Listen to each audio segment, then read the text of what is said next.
Guys, nakakuha po to ako ng ng Rainbow Esoxicola. Sabihin mo, hindi po siya modded, bro. Hindi to modded papakita ko sa inyo.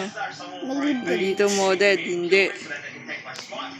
Mag-like na kayo kung gusto nyo. Ayan hindi siya modded. Ayan, hindi ito modded Hindi yan modded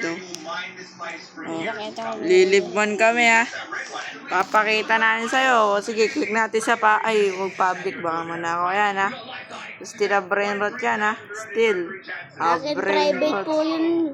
Sa private ng kapatid ko to. Ayan Wala akong private Ayan Ayan Ayan. Sa akin na to guys. Nag-spawn kanina na habang may event. Yung lock ko gumana.